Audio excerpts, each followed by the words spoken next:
Welcome to Flat Challenges YouTube channel. Hi children, in this video we are going to see the science lesson Think Before You Throw. Any unwanted object or material discarded by humans is called garbage.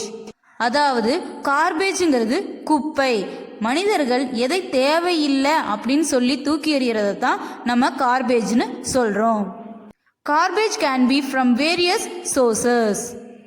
Now let's see the garbage disposal process, that is landfill method.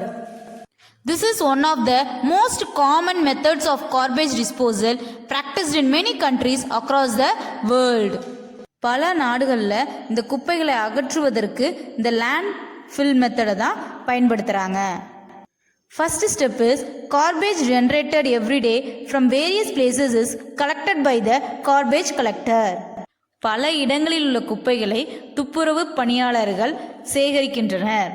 The second step is the garbage collected is usually transported in trucks to a allotted low-lying open area called landfill. சேகரித்த குப்பைகளை தாழ்வான திறந்த பகுதிகளில் கொண்டு போய் கொட்டுறாங்க. அப்படி கொட்டுற பிளேஸை தான் லேண்ட்ஃபில்னு சொல்கிறோம்.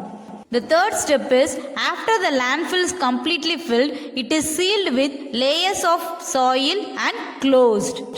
அந்த landfill முழுமையாக நிரம்பிய பிறகு அதை மண் போட்டு மூடிடுறாங்க.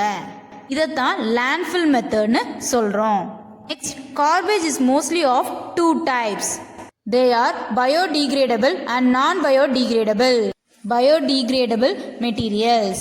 Materials can be decomposed by microorganisms or called biodegradable materials.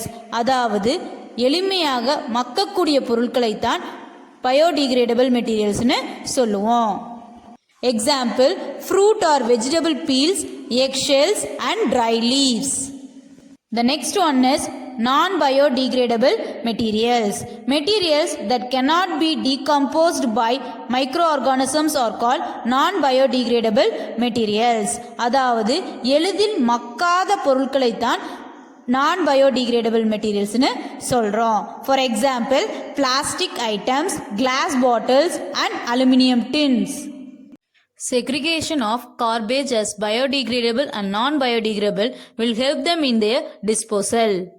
அதாவது பயோடிகிரேடபிள் அண்ட் நான் பயோடிகிரேடபிள்னு குப்பைகளை பிரித்து போடுவதனால அதை அகற்றுவதற்கு மிக எளிமையாக இருக்கும். Next one is dealing with biodegradable garbage. The biodegradable garbage can be returned to the nature by a process called composting.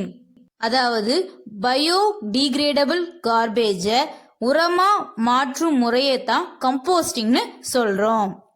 In this process, the biodegradable materials are mixed with soil and left to rot for a couple of weeks. இந்த முறையில் biodegradable materialsை மண்ணோட கலந்து 2 வாரங்களுக்கு அழுக விடணும். The microbes in the soil break the materials into simpler components. This mixture is known as compost. மண்ணில் உள்ள நுண்ணுயிர்கள் இதை உரமாக மாற்றும். இந்த உரத்தை தான் கம்போஸ்ட்னு சொல்றோம். It has a rich supply of nutrients for growing plants. இதில் தாவரங்களுக்கு தேவையான தாது பொருட்கள் அதிக அளவில் இருக்கும். Next one is vermicomposting. Vermicomposting is the process of composting using worms, usually earthworms. அதாவது மண் புழுக்களை பயன்படுத்தி கம்போஸ்டிங் பண்றது தான் வெர்மிகம்போஸ்டிங்னு சொல்றோம். The next one is dealing with non-biodegradable garbage. One of the most common non-biodegradable materials usually dumped in massive quantities is plastic. நாம் அதிக அளவில் பயன்படுத்தக்கூடிய non-biodegradable materials வந்து பிளாஸ்டிக் தான். Plastic items discarded by burning or dumping affect the environment. Plastic பொருட்களை மண்ணில் புதைத்தாலோ அல்லது எரித்தாலோ அது சுற்றுச்சூழலுக்கு பாதிப்பு ஏற்படுத்தும். Garbage management is 3 R's, that is reduce, reuse and recycle. Reduce அதாவது குறைத்து பயன்படுத்துவது.